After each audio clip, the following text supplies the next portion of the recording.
өөрийгөө хэрхэн үнэлдэг нь таны гэр бүлийн харилцаа, хүүхдийн хүмүүжил, мөн таны нийгэм эзлэх байр сууриа тодорхойлоход тань маш чухал нөлөөтэй.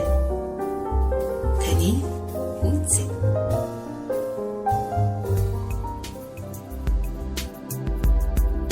Сайн байцгаана уу эрхэм үндэс сонсогчдоо, та бүхэндээ шинэ 7 хоногийн мэндийг хүргэж байна. Тэгээ Монгол интернет радиогийн GPS угаар даваа гараг болгон та бүхэндээ хүрч байгаа.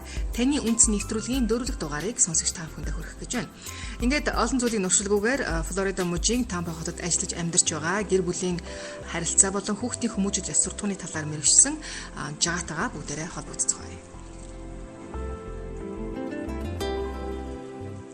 За сайн байна уу?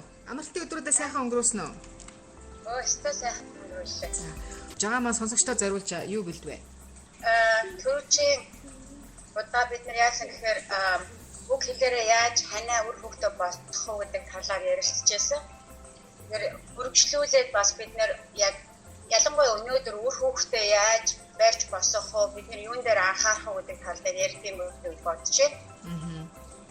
Тэгэхээр хүүхд ямар ч насны үеийн хүүхд үргэлж одоо урамшуулсан, зоригжуулсан, цаашаасан, магтсан тийм үг хүүхд сонсох дуртай л да. Залуу өсвөр үеийнхэн ч гэсэн тийм ээ сонсох дуртай.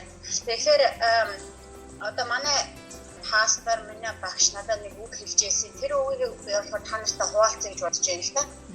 Тэгэхээр ямар үг байсан бэ гэхээр нэг цэрэг үг хэлэхэд тэр цэрэг үг 40 эрг үгтэй үг хэлэхдээ тэнцдэг гинэ. За одоо нэг хатуу ширэх үг 40 одоо сайн сайхан үгтэй ээлдэг зөөл үгтэй тэнцдэг гэж юу? Тэгэхээр тэр нь юу суудахтай вэ гэхээр нэг цэрэг үг хэлэхэд 40 эрэг үг хэлжээж тэр цэрэг үгийг хүчингү болгодог байгаа байхгүй юу? За.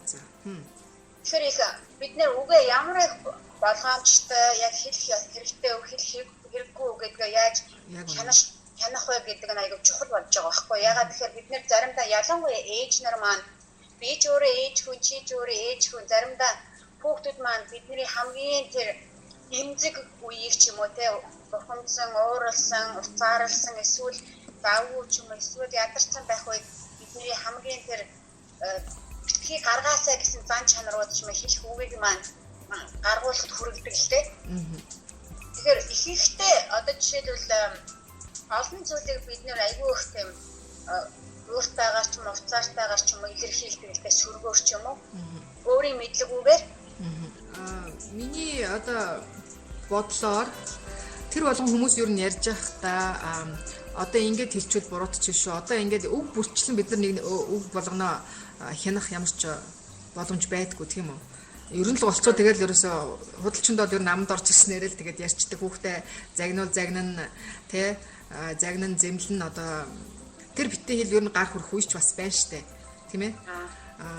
Тэгэхээр жагагийн хэлэх гээд байгаа гол point гол зүйл нь юу вэ гэхэлэр өнөөдрийн хэлж байгаа нэг хатуухан ширүүхэн үг чинь цаашдаа хүүхдийн хүмүүжил бас маш том нөлөө болно гэдгээ бид нар ерөөсөө анзаардаггүй байхан тийм үү?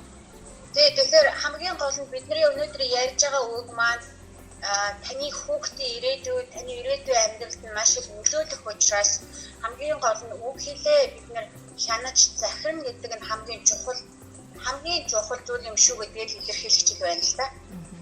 Тэгээд би зүгээр нэг жишээ ярил л да. Тэгээд энэ болохоор миний амьдралд болсон зүйл. Манай нөхөр за хэдэн жилийн өмнө юм бэ? 3 жилийн өмнө нэг шинэ машинтай болсон л доо. Тэгээд тэр шинэ машинаа аваад тэгээд өөрөө их баярлалаа, сэтгэл нь хөдлөө. Тэгээд тэр үед би машин дотор өглөө ажилдаа явахаас өмнө чи бол хамгийн сайн нь тэгээд чи бол амьдралын сайн сайхныг хүртэх ёстой нэгэн шүү гэд цаасан дээр бичээд машин дотор тавьчихгүй юу? Айгуу романтик за. Тэгээд манай нөхөр тэрийг мэдээгүй л дээ өглөө босгоос өмнө орой машин дотор тавьчихсан. Өглөө нөгөө нөхөр маань босч ирэнгүүтээ ажилдаа явахаас өмнө машиндаа орно шүү дээ. Тэр машиндаа ороод ингээд хаасан чи тэр цаасан байж байгаа тэр цаасыг харамсаад айгүй сэтгэлд нь хүрээд амар их баярлсан гинэ. Тэгээд би яг тэгэл тэр үедээ тэгээд орхицсан тэгээд юу болсныг яагаад ч мэдэхгүй зүгээр эднээс ирсэн нэг санаал байсан байхгүй яаж нөхрийгөө урамшуулах тухай. Тэгээд би дараа нь ингээд би санаанд өгөөжс чи маа нөхөр надад хэлэхдээ чиний одоо нөгөө бичсэн тэр цаасан дээр бичсэн зүйл чи энэ байна аа. Би аль хэдийн хадгалсан машин дотор ингээд хадгалаад байж энэ миний зүрх сэтгэлд айгүй хүрсэн шүү гэж хэлж байгаа байхгүй юу. Тэгээд би тэрийг сонсоод айгүй их баярлсан л да. Яа тэгэхээр бид нэр заавал амаараа үг хэлээрээ юм хэлэх биш хайртай дуртай тий нөхрийгөө баярлуулах биш бас үйлдэлээрээ янз бүрийн бас хатан дээр өөр би нэг урамшуулсан зоригжуулсан юм хэлж болох юм байна гэдгийг бас би тэндээс харсан л та. Тэгэхээр бид нар бас яг ийм бас хүүхдүүдтэй хийж болно. Янз бүрийн аргаар одоо хайраа илэрхийлэхээс гадна тэр хүнийг барьж босгож урамшуулж тий урам өгч ингэж явж болно шүү гэдгийг жагаа маань сонсогч та бидэнд хэлж байна. Нэрэл хүнийг баярлуулахад юу ч байсан багтахгүй шүү. Ялангуяа эмэгтэй хүн тиймэрхүү юм сэтгэл нь байнга хөдөлж идэг тий. Тэгээд бид нэр өөрсдөө яг тэгэж хэлүүл өсөөгөө байнга тэгэж хэлүүлэх юмсан гэж бодож идэг. Одооноос эхлээл одоо бидний үеийн шинэ ээж аав нар маань яг үгээр тийм өгнүүдийг хоорондоо хэлж байгаа тий. Тэгээд урд нь бид нэр өөрөөсөө хэлдэггүй байж байгаа одооноос ингээд хэлж сурж байгаа байхгүй юу? Ихэнхдээ ээж нар маань эхнэр маань юу би хийгээл ах юм. Нөгөө хүний нөгөө л байдгаараа л дахиадгаар л байгаад ямар ч юм өөрчлөгдөхгүй. Би лав юу, би хайртай шүү, би тэгжээ шүү, би ингэжээ шүү гэж хэлээд байх юм. Нөгөө хүнээс нь ямар ч тийм үр жимс гарч байгаа юм алга гэж тэгэж хэлдэг. Тэгэхээр энийг тэгвэл одоо яах ёстой юм бэ гэж харах юм бол Библиэлд юу байдаг вэ гэхээр тэр хэлэгч чи өөрөө хийсэн зүйлийнхээ өмнө чи өөрөө л хариуцлагатай гэж хэлсэн байгаа л да. Тэгэхээр тэр нь юу гэсэн үг гэхээр тэр нөгөө хүн нь хийж гэнэ үү хийхгүй байна уу гэдэг дээр болохоор би ямар нэг юм хариуцлага хүлээхгүй. Харин би л өөрөөсөө шалтгааллах би нөхрөө хайрлаж байна, би үр хүүхдээ хайрлаж байна, найзаа хайрлаж байна гэдэг. Би өөрөөхөө хийх ёстой юм аа хийж яах юм бол ухаан аяанда эзэн маань аян тэрийг услаад хордоод тэндээс нь бидний тарьсан үбийг урсгалж тордоод мод тэг нурмал цэцэг болоо гаргаж ирж байгаа байхгүй юу? Бидний хийсэн зүйл бол дэмий зүйл биш. Өнөөдөр таны хийж байгаа зүйл чинь ирээдүйд таны үр хүүхэд чинь хараад манай ээж аав ийм үлгэр жишээ байсан учраас таны үр хүүхэд чинь ч тэрийг хараад би ээж аавынхаа хийсэн зүйлээ би өөрөө хийн гэдэг та хүүхдээ үлгэр жишээ болж байгаа байхгүй юу?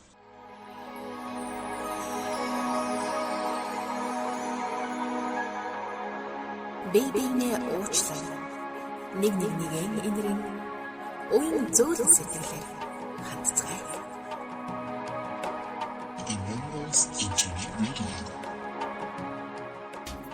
Ийхүү манай радиогийн GPS руугаар цацагдаж байгаа таны үнц нэвтрүүлэг маань үргэлж хэлж байна. Ингээд бүгдээрээ жагаатайгаа дахин иргэн холбогдцгаая.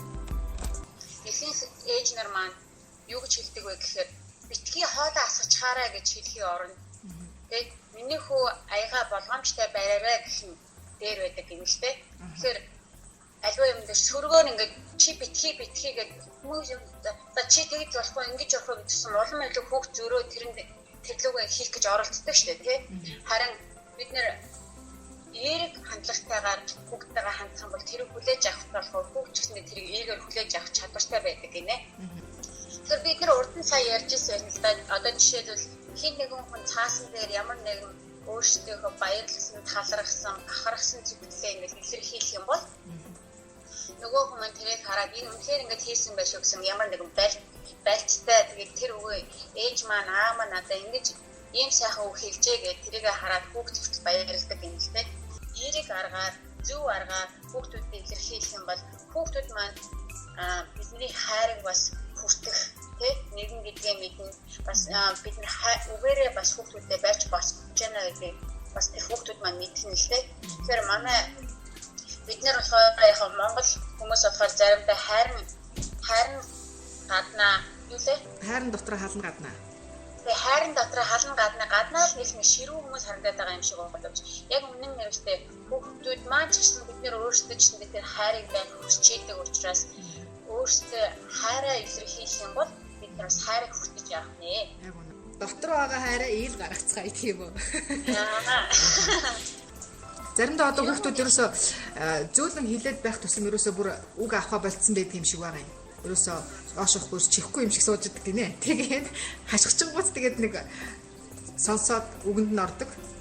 Аа. Энэ дээр маш товчхон бөгөөд юу хэлмээр байна.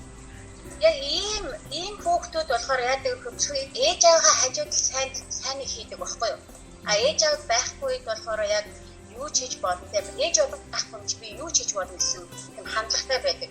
Хамгийн чухал нь тэр хүүхдээ хийж байгаа хамгийн гол тэр үүсвэр нь тийм юмсан тэр хандлага нь ямар байна гэдгийг хараад яагаад энийг хийх болоо тэрийн хандлагын бид нэр мэдээд авчих юм бол дараа нь тэр хүүхд байгаан хэлээр хийгээд байхгүй. Чи яагаад энийг хийж вэ гэж асуугаад ингээд ийм учраас хийжлээ гэх юм бол надад энэ хандлага чинь буруу байна. Чи ингэж хийгээрээ дараа ихтэй чи би ингээд зөөлнөр чамтай хайрцсан ш гэдэг юм уу те.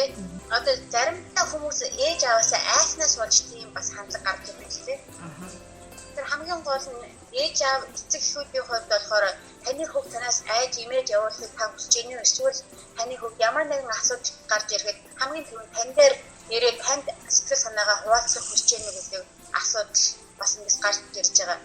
Тэгээ болохоор хамгийн гол нь хүүхд чинь танаас айхгүйгээр ямар нэгэн имэйхгүйгээр таны хүндрэж тань дээр хурж ирж өөрсдөө амьдралын зовлон жаргалыг хуваалцдаг тийм нэгэн хүүхдтэй байхыг хүсэж байгаа бол та бас тэгж ширүүн даруун зангаар биш харин хайраар илдэг зангаар хайрцаасаа л хүсэж байна.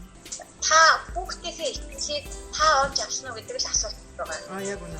Та хүүхдийнхээ итгэлийг олж аваа хүүхд чи ямар нэгэн асуудал хүрч ирэнгүүт тань дээр хүрч ирэх айдгүйгээр имэйлгүйгээр тань дээр хүрч ирэх тантай хуваалцаад та тэрийг ойлгоод энийх үү ингэдэж шүү энэ дээр нэм энэ дээр нэм алдааг засах тэр хүн чил та байхгүй юу?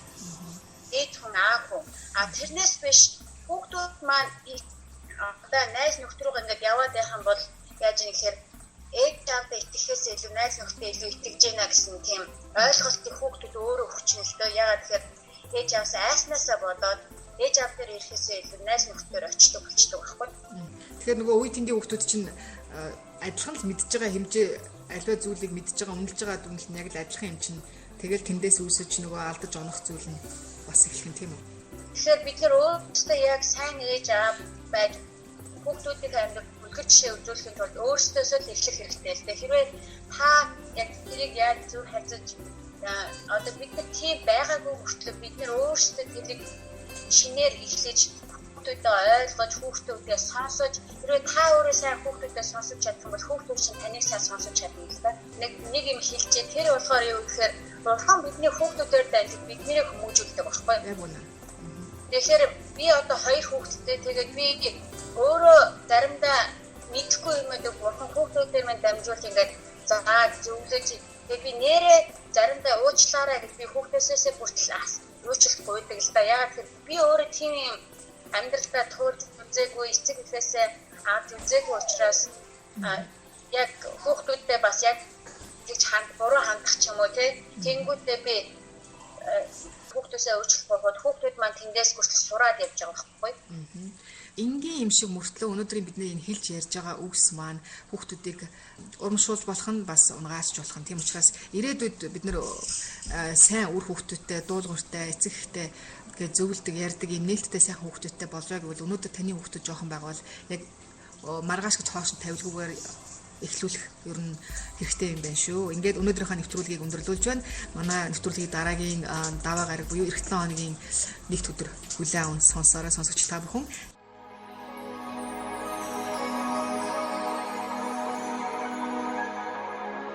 Бэйбинээ уучлаа. Нэг нэгийн энэрэн уян зөөлөн сэтгэлээр хандцгаая. The Mendes Internet Radio.